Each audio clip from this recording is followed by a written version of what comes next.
Welcome to our Italian cooking class. This is our last Grow with Gogo event of this series, so the last one of 2022.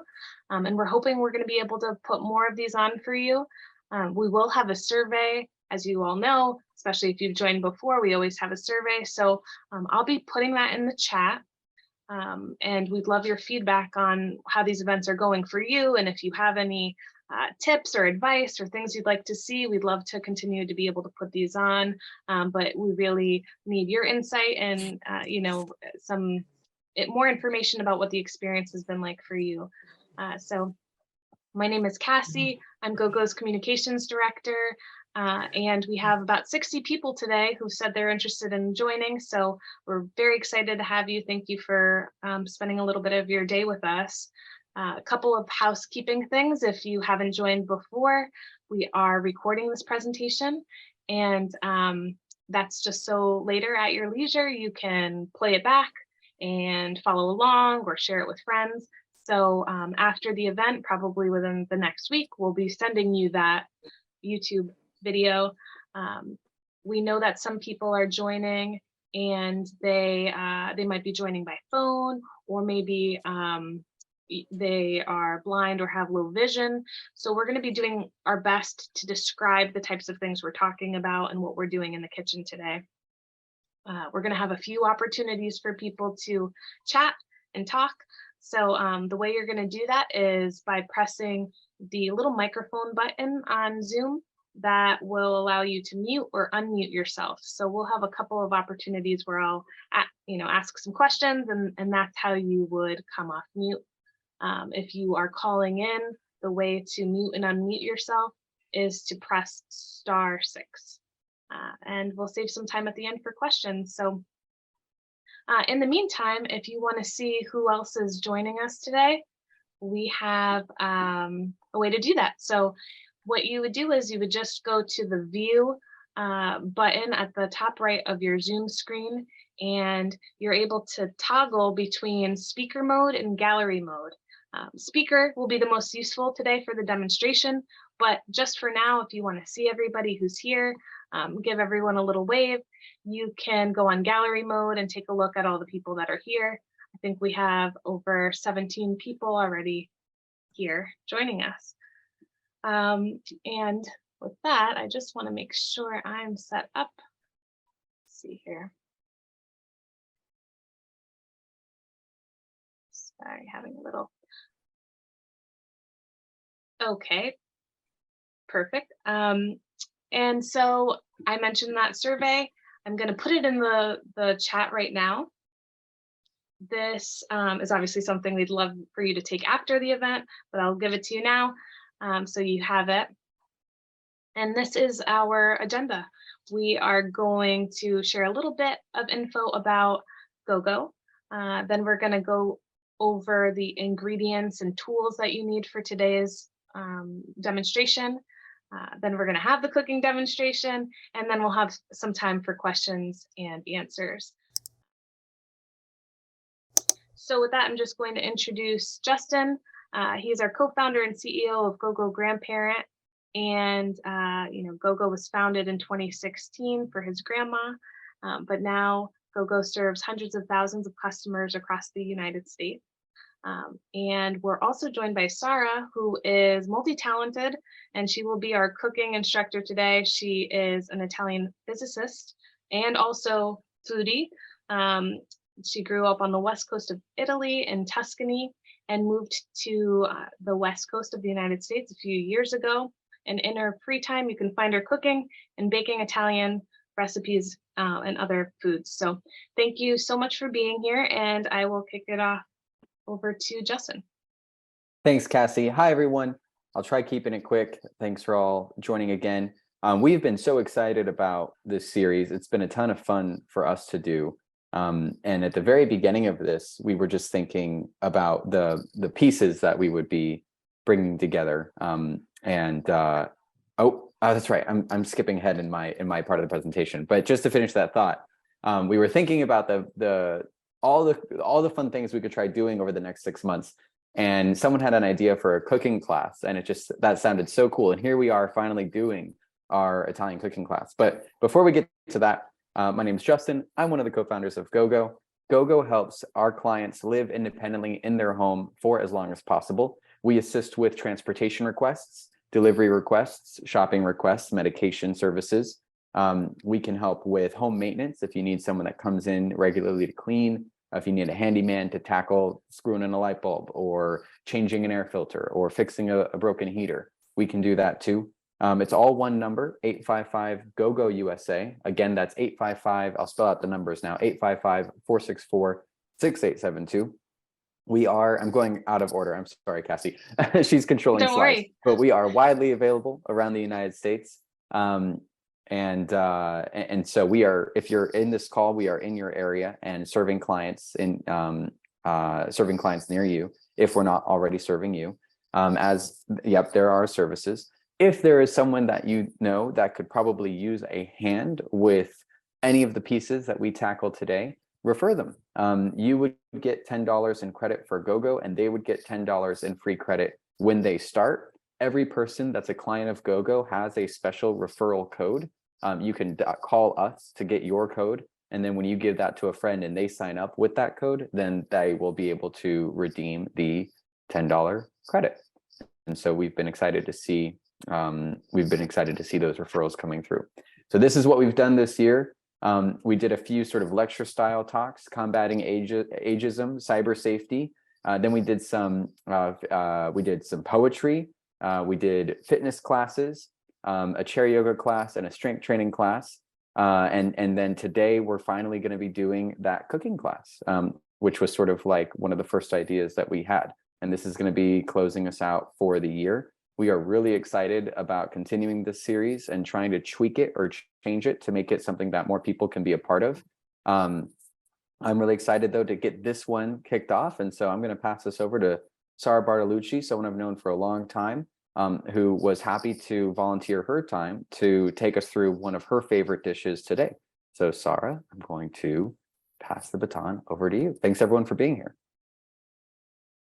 Yeah, hi everyone, and thank you both Cassie and Justin for the really nice introduction. As Cassie said, I'm originally Italian. I actually was born there and grew up there all the way to the end of high school, and then I left to go to college, first in England, and then ended up over here on the west coast of the US for work. And one thing I carried with me through my moves abroad was the passion for cooking that really I developed by growing up in Italy as a child and through the end of high school. So when Cassie and Justin reached out about a cooking class, I very, very happily accepted and started thinking about what's a recipe that I would make. You know, this is happening in December. What's a recipe I would make for the holidays? And one of the first things that came to mind was something that actually my own grandma used to make all the time as I was growing up, which is this recipe that we're making today, pasta Bolognese, or pasta al ragu is also another name that we use for it. And the way this would go usually was that my grandma would make a very large batch of the sauce that we're about to make for the whole family. And then we would just all go home with a basket full of jars of the sauce that would then last us through the winter. So this is a recipe that is near and dear to my heart during these winter months. One disclaimer, one thing is that I think my grandma would have something to say about me claiming that this is her recipe. The way that she made it was through a long cooking process, and it was this involved delicious recipe. Mine is never gonna taste like hers because, well, it never does. But I am much more of a let's try and make something very tasty in as little time as possible kind of cook. And so this is my own adaptation of my grandma's recipe to make it easier to just get to that plate of pasta that I really want to eat. With that, before we start with cooking, I wanted to ask you all a question that you can put in the chat or unmute yourselves and respond as you like. What is your holiday recipe. What's the first recipe that comes to mind to you when you're thinking about the holidays?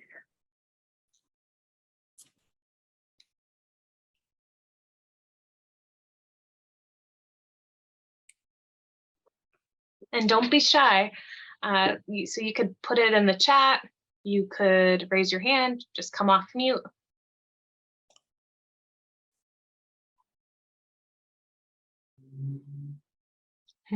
I could start with mine. Mine is a Portuguese fried dough, and it's delicious. And we make it on Christmas Eve, and you like roll it in cinnamon and sugar.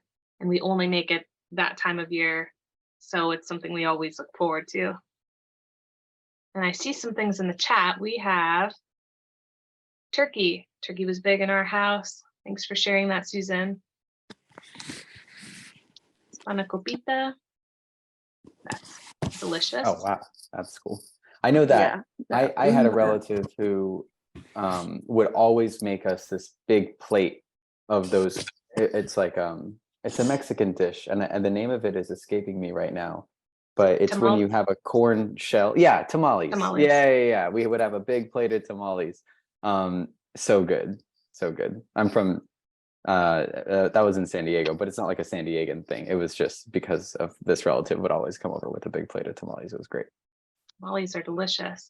Ellen said Cornish hen. That sounds really good. Too heavy. Yeah, that all sounds awesome. Sounds really delicious, and it's making me hungry. So let's get started.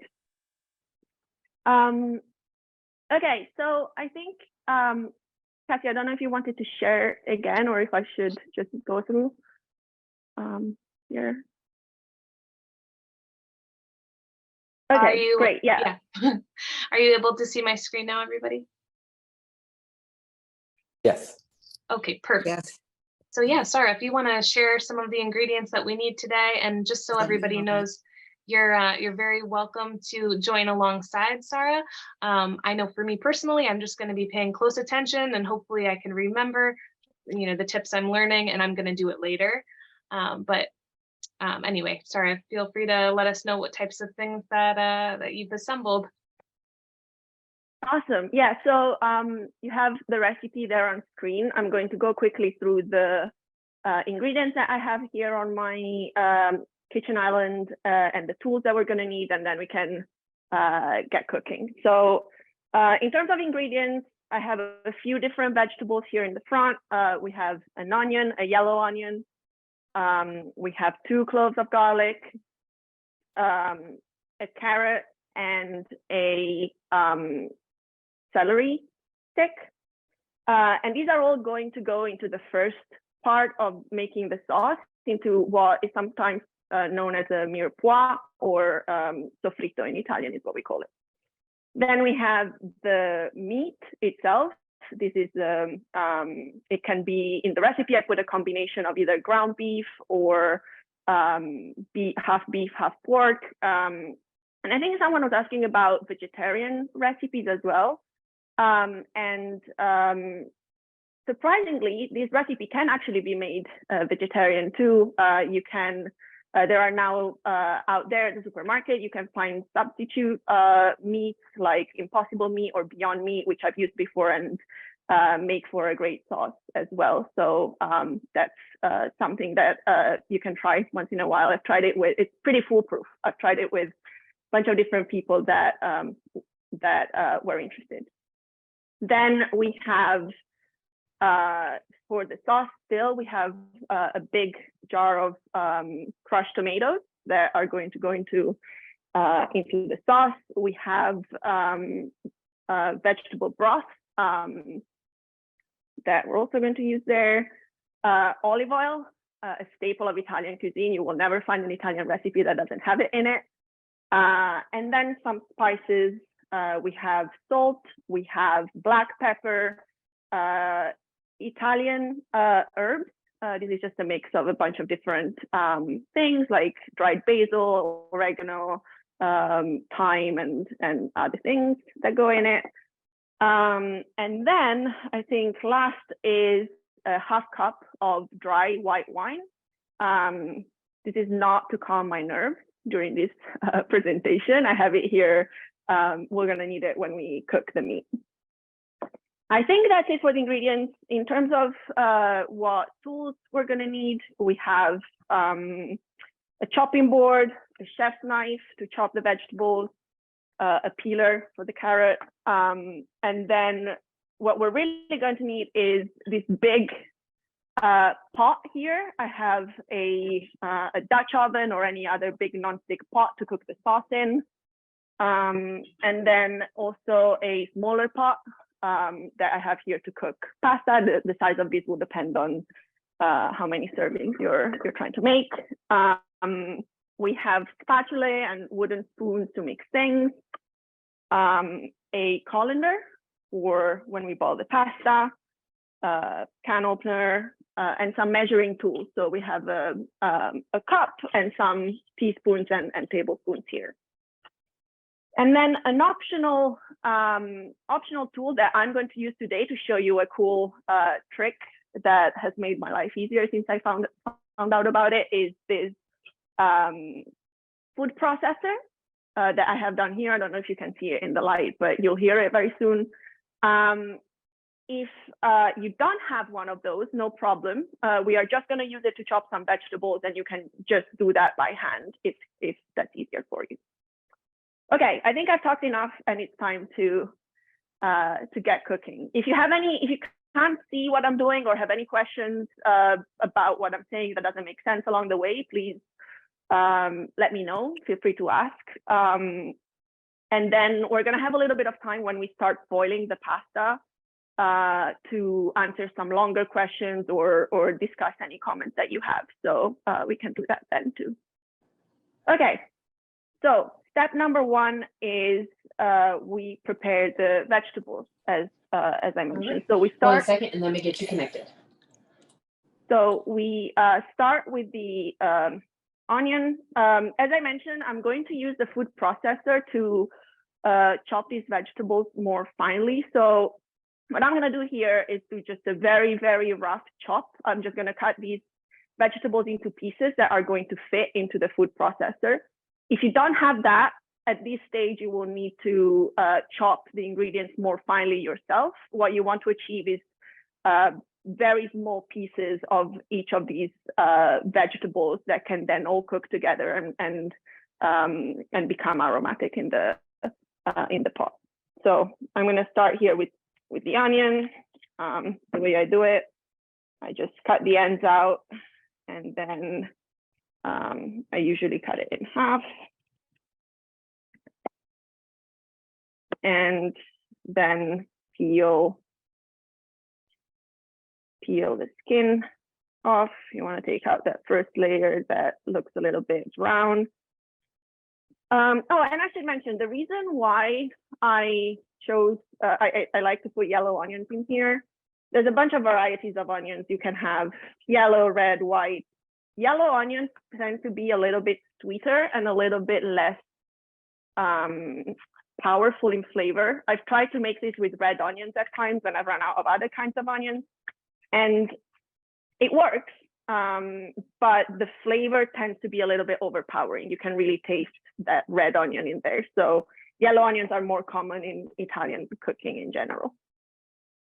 Okay, so what I've done here is I've just made some big chunks of onion that I'm then going to put into the food processor. I have a bunch of scraps here. Okay, then the carrot, I'm going to peel it first, and then do the same, just make it into some big chunks. Fun fact about carrots, when I'm just eating a carrot for, I don't know, a snack with hummus or something, I usually don't peel it.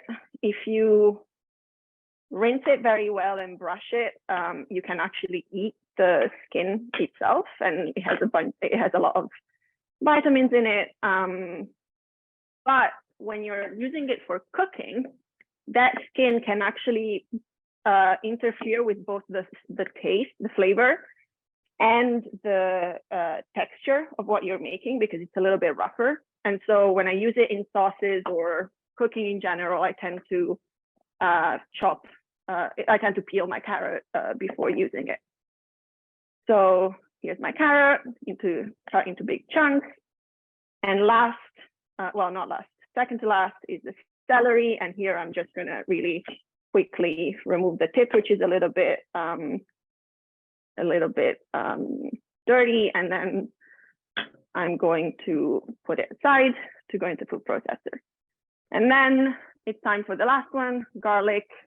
We have these 2 cloves here. We're gonna just, for this garlic, I'm not even gonna bother dicing it or mincing it or anything. I'm just gonna peel it. And a trick for peeling garlic when it's a little bit hard to take the peel off, and if you don't want it to make your hands smell for a long time afterwards, is to cut the 2 ends out. And then what I do is I just put my knife flat on it, and then with my palm, I press on it to break it. And look, the peel just comes off like that. Okay, so now we have all these ingredients ready. And as I said, what I'm gonna do is I'm going to get the bowl of my food processor here. And I'm going to throw everything in it. And I'm gonna have the food processor do the work for me, which is quite delightful. So it all goes in there. And we don't need to turn this into a cream or anything. It just needs to be finely chopped. And so for that, it actually, you don't really need to, sorry,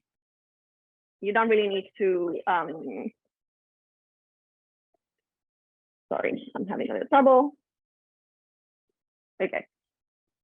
You don't really have to chop it blend it for a long time. You just need to pulse it a couple of times.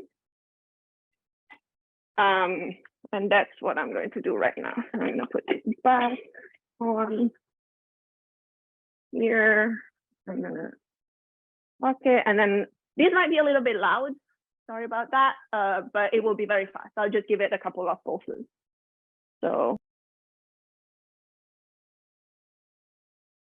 And Sara, I actually just muted you so that you can use that food processor and no one can hear you, but then you will need to unmute yourself, sorry.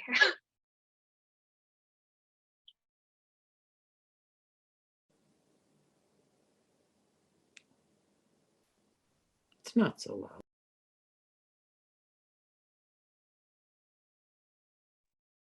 Okay, thanks, Kathy, for that. Yeah, that must have been a lot more pleasant than otherwise.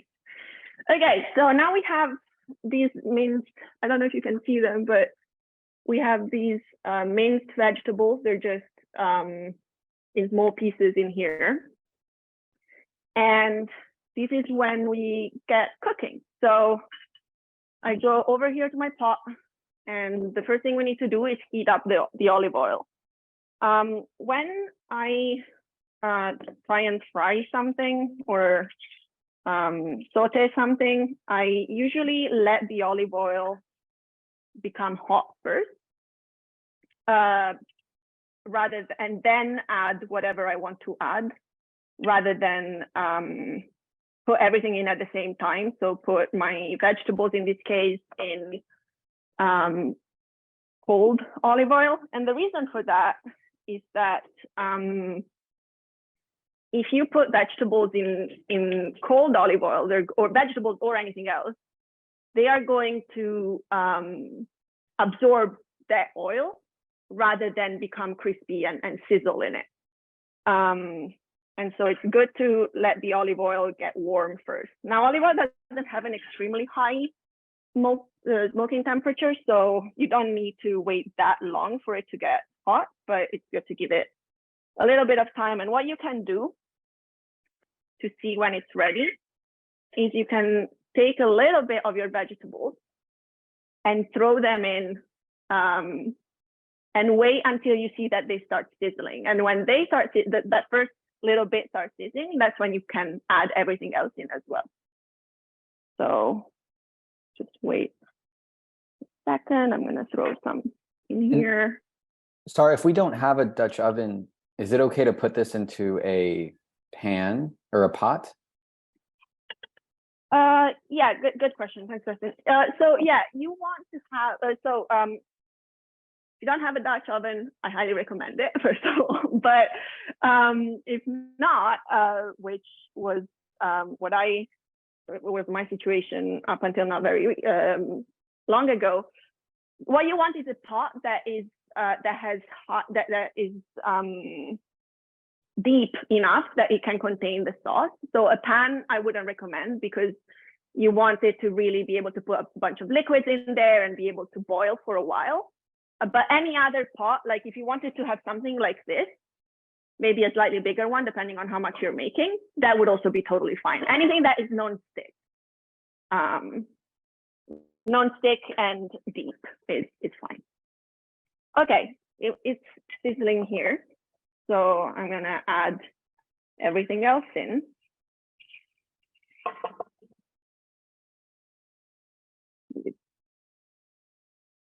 And I don't know if you can hear it, but now that the oil is hot, I've turned my heat down a little bit to medium rather than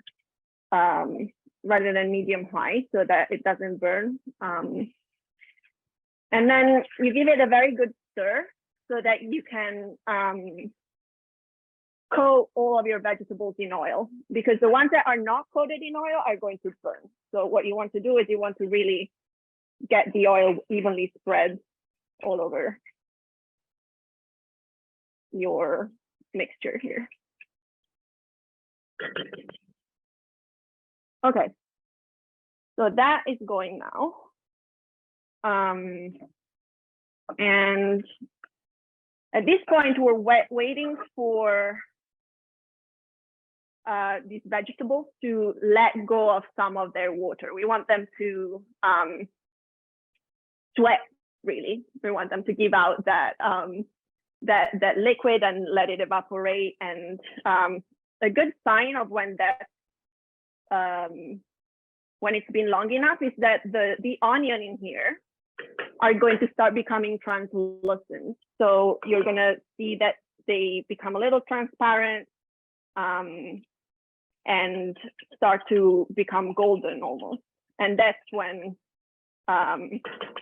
it's time for the next step. So let's give it a few minutes. It shouldn't take that long.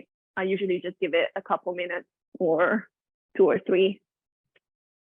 And then the next step will be to go in with the meat.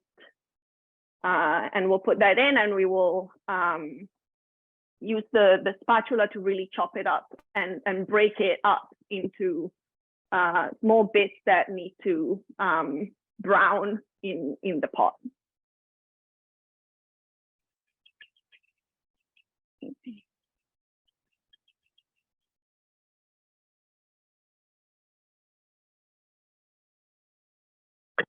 And what we made just here, this mixture of onion, celery, and carrot is really a staple of Italian cuisine. There are, in fact, if you go to, I think I've seen it in supermarkets here in the States as well, but if you go to a supermarket in Italy, in the frozen section, you will find frozen bags of soffritto, of this mixture of chopped up vegetables. Sometimes it also has some peas in it or some other vegetables, but they're ready-made for you to use, because this is really the base for a lot of different Italian recipes, in particular pasta sauces. There are a lot of sauces and stews that start with this mixture. Does sofritos mean something, or is it just this blend of vegetables? So yeah, soffritto actually is the Italian word for sautéed. So it's something that has been sautéed, but we sautéed this mixture so much that the word to sauté has become synonymous with this mixture of vegetables. Okay, great. So I'm starting to see my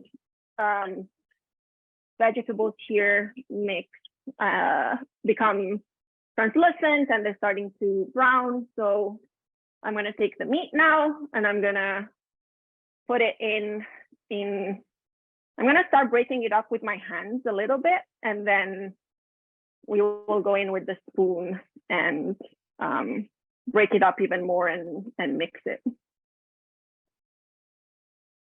And here, as I said, for the meat, there are a lot of variations that you can use. My grandma's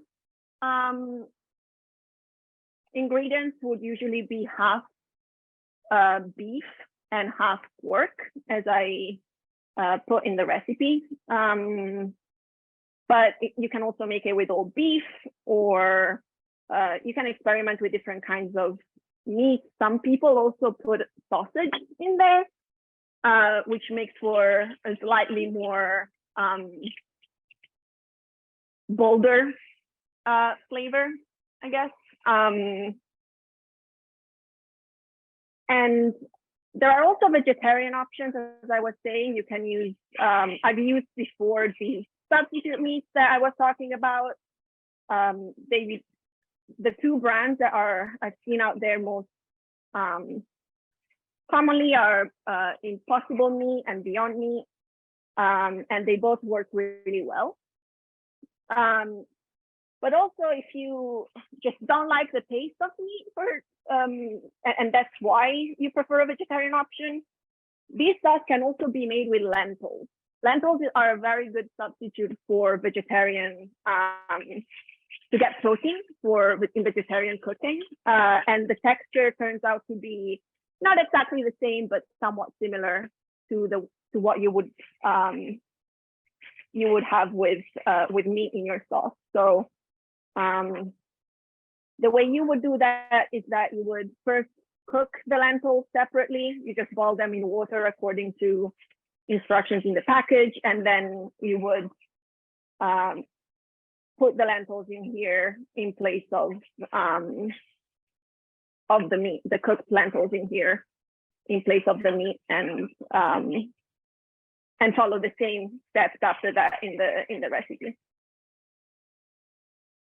Okay, so I'm cooking the meat here. I'm waiting for it to brown, and again, let go of some of that liquid and fats that are in the meat. And this is getting to a good point. If there is a little bit of brown that sticks to the bottom of the pan, don't fret. That's fine. That's a good sign. It means that your meat is cooking well. And actually, let me see if I can kind of show you here what it looks like. So you see that now the meat has fully browned. Looks delicious. Thank you.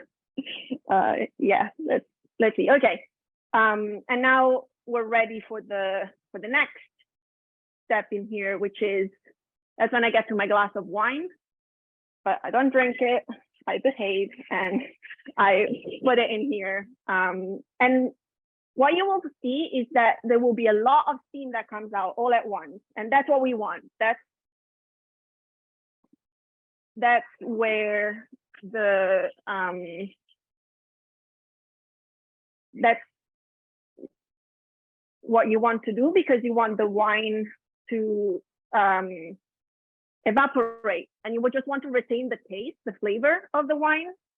But that steaming it out is what's actually getting rid of the alcohol in the wine. So yeah, these will not get you drunk. It's just adding to the flavor of the sauce, and the alcohol is going to completely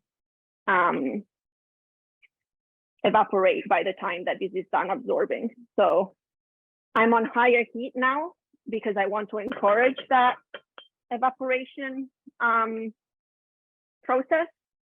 And while that happens, which will only take about a minute total, I'm going to open up my can of fresh tomatoes so that I have it ready to go as soon as I need it. And I'm just using a regular can opener here. Is there a specific brand of tomatoes that you recommend? Yeah, so I do really like this Cento brand, San Marzano. San Marzano is very well known in Italy for its tomatoes specifically. It's in the region around Naples. So that's one that is the one I usually go for if I can. I find that it's pretty widely available in supermarkets around here, but really any tomato sauce will, well, not tomato sauce, sorry, crushed tomatoes will do. Okay, before we get to the sauce, we need to add our spices. So I have my salt, black pepper, and Italian herb mix. And I'm gonna start with the salt, and I'm gonna add 1 teaspoon of salt because we're making a relatively large amount of sauce here. So I'm gonna take a teaspoon and add my salt to the pot.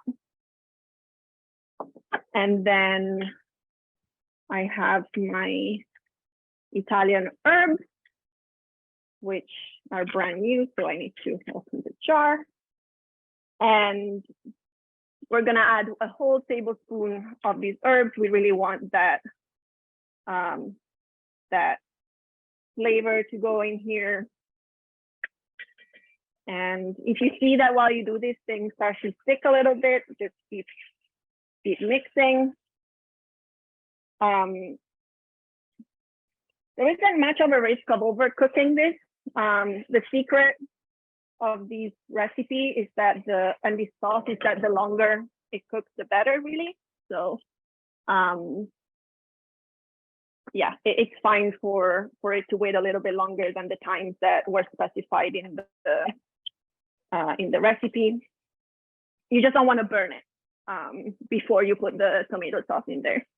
And then black pepper, and we just go in and put in a good amount of black pepper in here.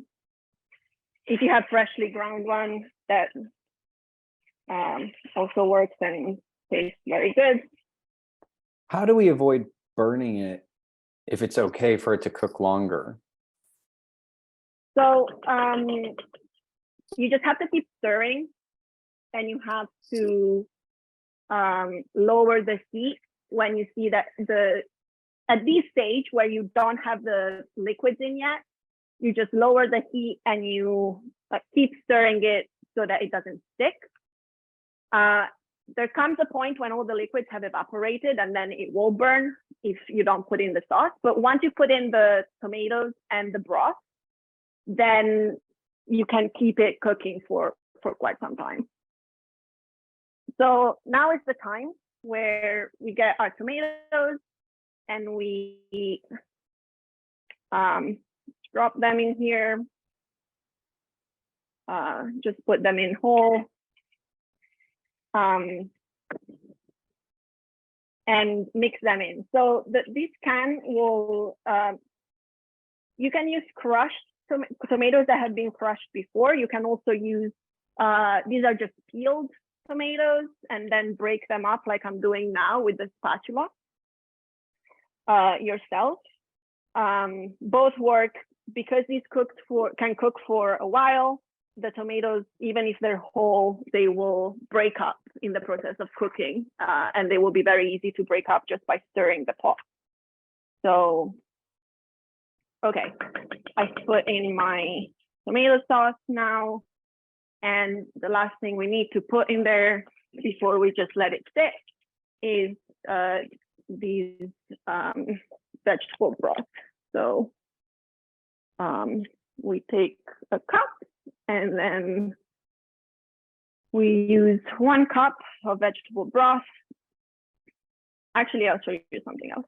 One thing that my grandma always did, which is really nice to do, is you can use the opened can of tomatoes and you can drop your broth in there and then swirl it around. And this will help you. There's tomato that is sticking to the side, and you can just swirl it like this to collect some of that good tomato that otherwise would go to waste. And then you just drop it in there.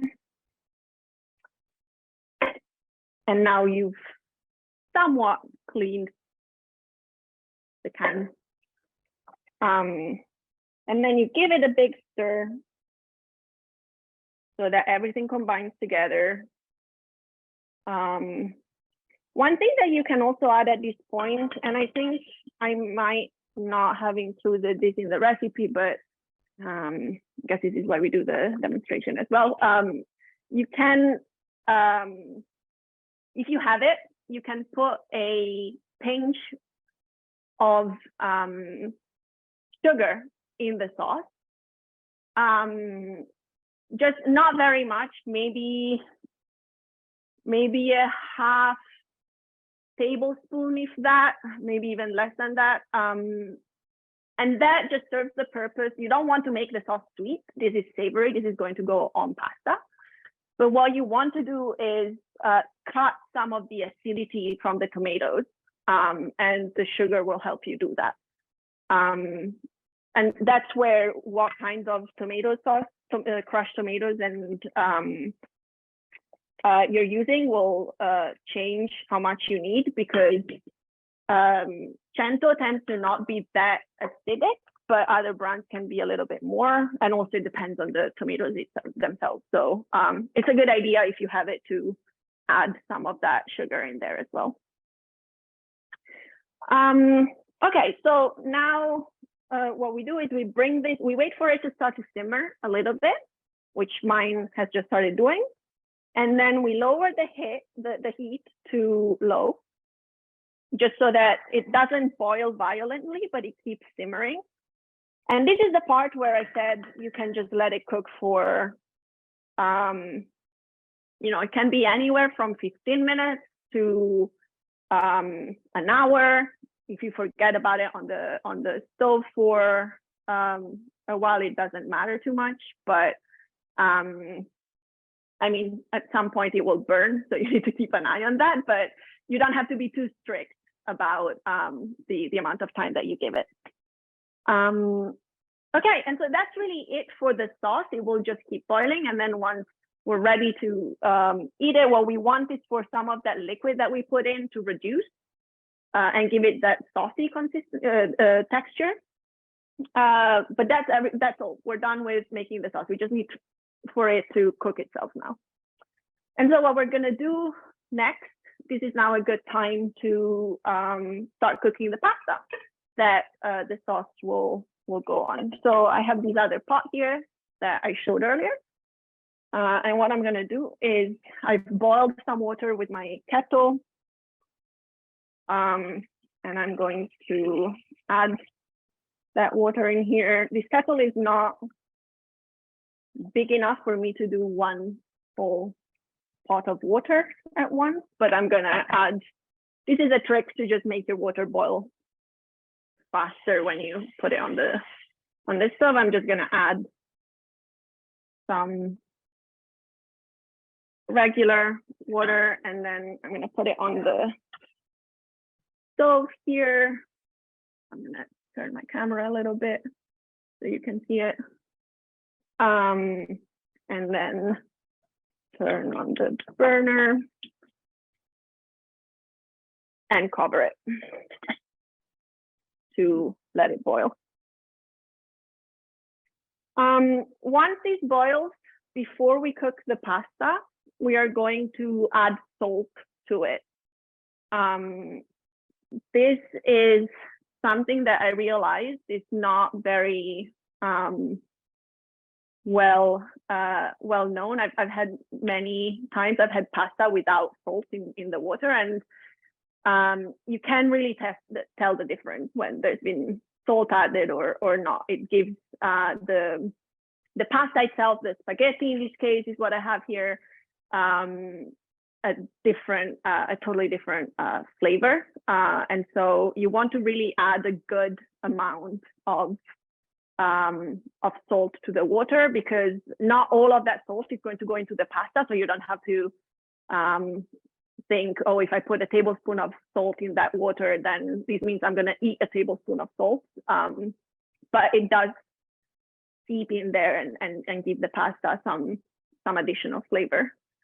So I think for depending on how big your pot is, for this pot, I'm probably going to do something along the lines of half a tablespoon of salt or something. And if you have a bigger one, you can also add more. And actually, yeah, science fact, fun fact. I always add salt to the water when it's already boiling, rather than before it starts to boil. And the reason for that is that when you add salt, or really any other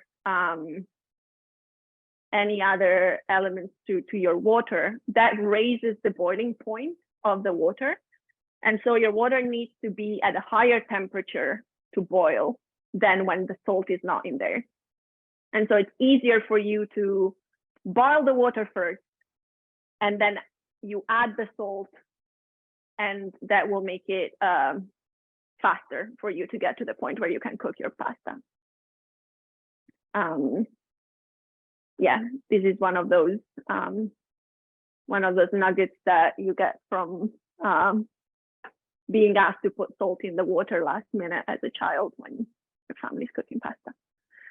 So, and Sara, okay, yeah. Question about the type of pasta. I saw that in the directions you shared with everybody ahead of time. You said we could use whatever pasta. Is there a traditional type for this dish? Yeah, great question, Cassie. The short answer is no. There is no specific pasta type. It's really up to whatever people prefer. I have spaghetti here, just because that's what I had on hand. Yeah, this sauce is very versatile. You can make it with whatever shape of pasta you prefer. I'm usually more of a short pasta person, so I know I have spaghetti today, but I also like smaller things, like penne or fusilli, or the shorter types of pasta as well. Anything that really catches sauce well, so anything that is like in the shape of a shell, or that has grooves in it, like a fusilli, which is the Felix type pasta. That's very good as well, because you want the sauce to really stick to it, basically. Okay, let's see how we're doing here. So yeah, the pasta is almost boiling. I'm gonna give this another little stir. From time to time, it's good to give your sauce a stir, just because the bottom of the pot is going to, the sauce that is at the bottom is going to stick to the pot with time, and you want to make different parts of the sauce take turn at being down there, basically. Okay, the water is boiling. You can kind of see it. So I'm gonna take the lid off. I'm gonna lower this a little bit so that it doesn't all evaporate. And then I'm gonna add that salt that we were talking about, a good amount. And now we're ready to put the pasta in there. So I'm gonna get my pasta here.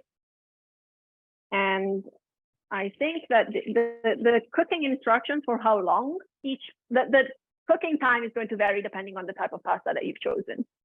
So this one has 6 to 8 minutes, is what it says. So I'm gonna add it here. And with spaghetti, adding them to this tiny pot is a bit of a trick. So what you have to do is put them in there, make sure that the water keeps boiling, and then just give them a a few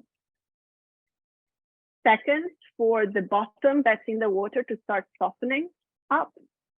And when they start softening, you can sort of use your spatula to push the rest in, because the spaghetti will start to bend. And so they're done. You have to be a little bit patient, because otherwise it will break. And so now I'm going to set my timer for 6 minutes. When it says 6 to 8, yeah. Yeah. You're probably about to answer that question. Yeah, exactly. I was going to say, you read my mind. Yeah, so when it says 6 to 8, I normally prefer, the traditional thing is to have pasta al dente, is what we call it. So that's when the pasta still is a little bit hard. Al dente actually means to the tooth in Italian. So you want it to be a little hard on the tooth. You want to still have some bite, basically, when you go and eat it. And so I tend to find that the lower end of the range is the right amount of time for the pasta to cook, to be a little bit, still have some of that bite in it.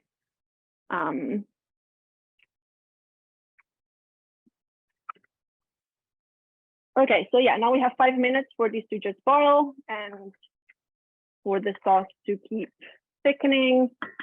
I'm gonna increase the heat on the sauce a little bit so that it thickens in a shorter amount of time, given that we don't have that much time left here.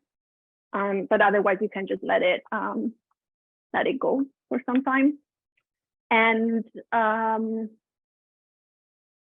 yeah, are there any, we have a few minutes, so are there any questions on anything I've said, or comments?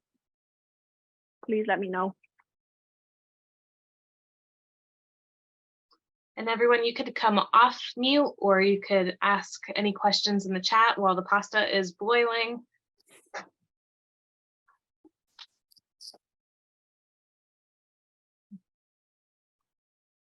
Is anyone else hungry? Because I'm starving now. Yeah, I have this smell. It's only 11 a.m. here, but I'm definitely starting to get a little. It's pasta time. Hungry.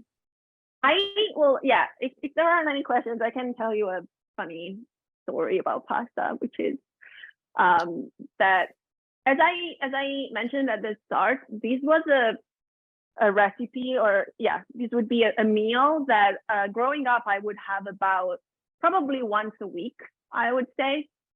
My whole family, we would come together for lunch and we would have this plate of pasta with ragu or Bolognese sauce. And that seems like a lot, but when you think about it, when I was growing up, we would have pasta for lunch every day. That's the traditional meal that people have for lunch, at least when I was growing up in Italy. Every day we would have a different kind of pasta.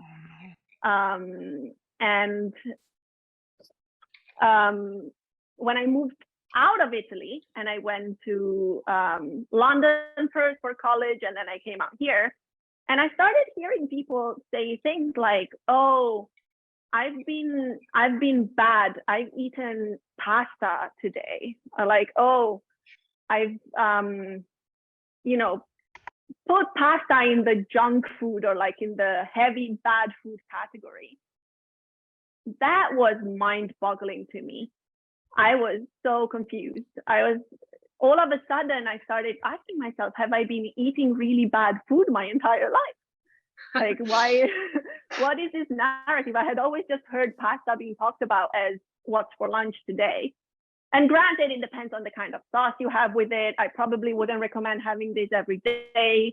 Not great to have a heavier sauce like this every day, but there are so many variations of sauces that you can make with pasta that it was just never really boring. Every day there would be a different kind, and I never knew that I had to worry about it growing up in Italy. Oh my gosh, so that That is such a funny story, and it's true. People do talk about it that way, which is interesting.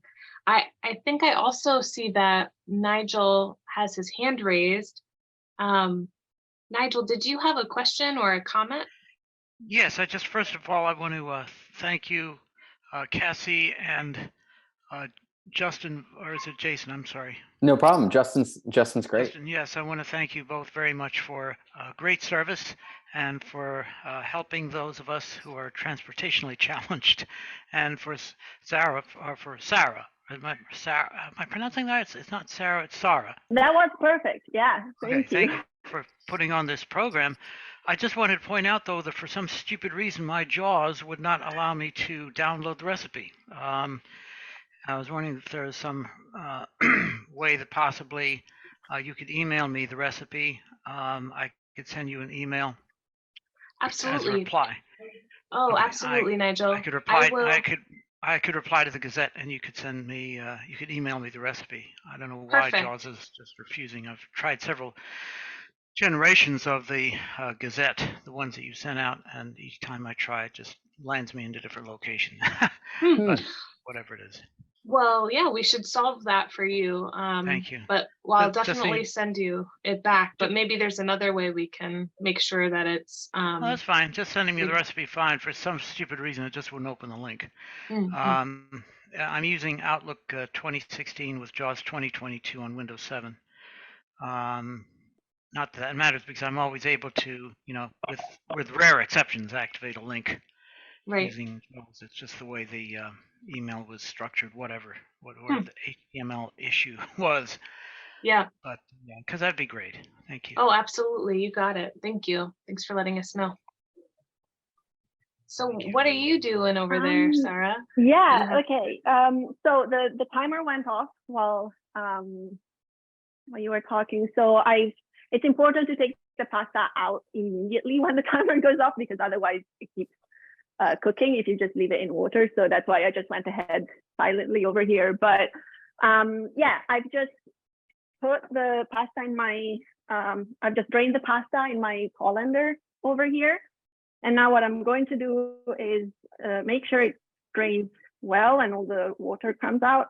And then I'm going to put it back in the pot it came from without the water. I've emptied the pot. And now check on the sauce. It looks good and saucy. So I'm going to turn off the heat over here. And as you saw, I didn't really check how long this cooked. It was probably somewhere between 10 to 15 minutes. It could go longer. As I said, it's not so strict of a recipe, but this is what the sauce looks like. Whoa. I don't know if you can see it. Oh, I'm not muted. And so what I'm gonna do now to complete my plate of pasta, we're done with the bulk of the work. I'm just gonna take, so I made less pasta than the recipe called for, the amount of sauce called for. And so what I'm gonna do is I'm just gonna spoon out some of the sauce into the pan into the pot that has the pasta in it. So I'm gonna put in a good amount for the pasta. This depends on your preference. I put in about a couple of ladles. And then with my spatula, I'm gonna start mixing it. And what you can do here, if for some reason you have cooked the sauce in advance, or the pasta has become cold because you've taken it out first, you can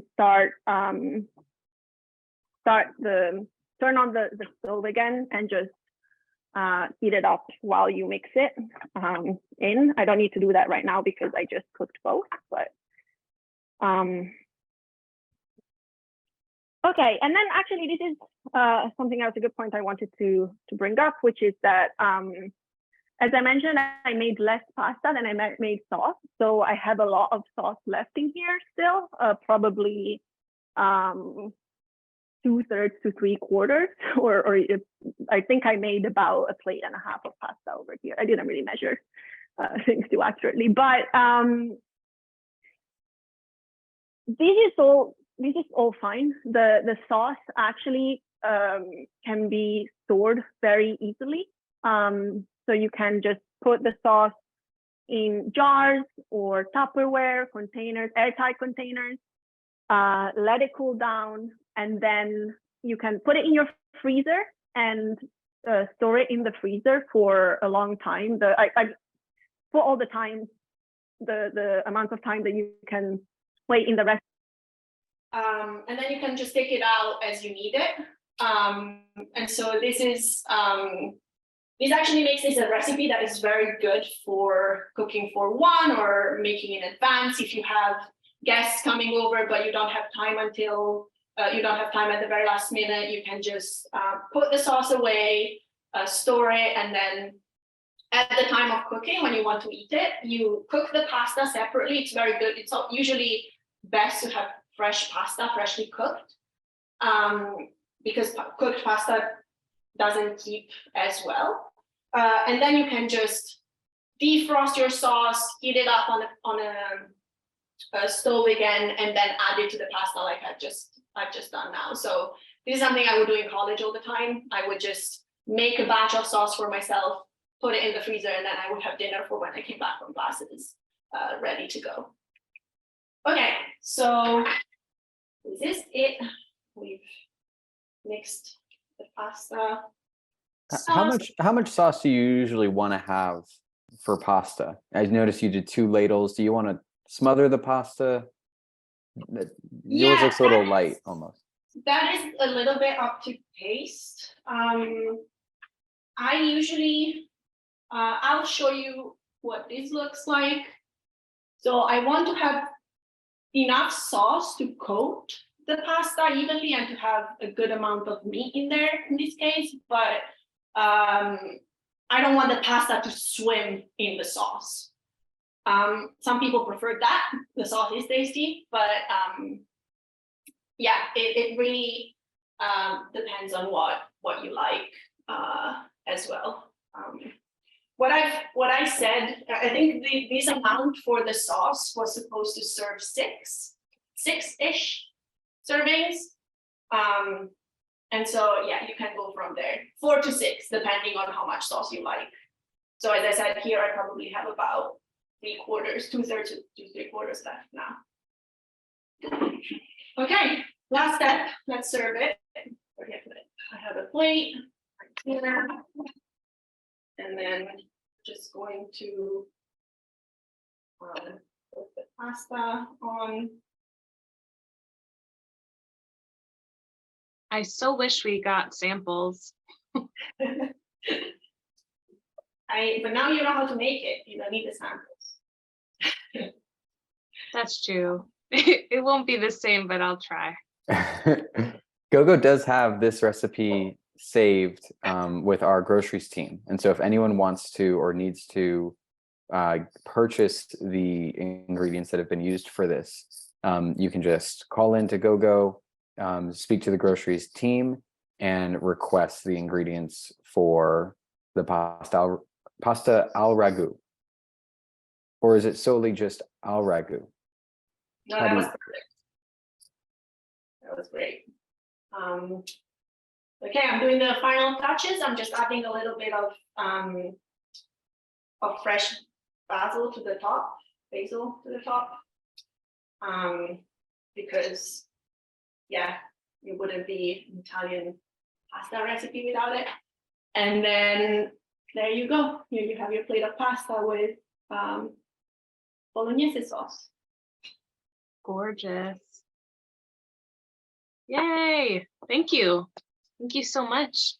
That was fantastic. I loved hearing your stories too about what it was like making it with like what your grandmother would do and little tricks that you have. I loved the can and filling that to get all the tomato out of the can. So good. We really appreciate your time, Sara, and sharing.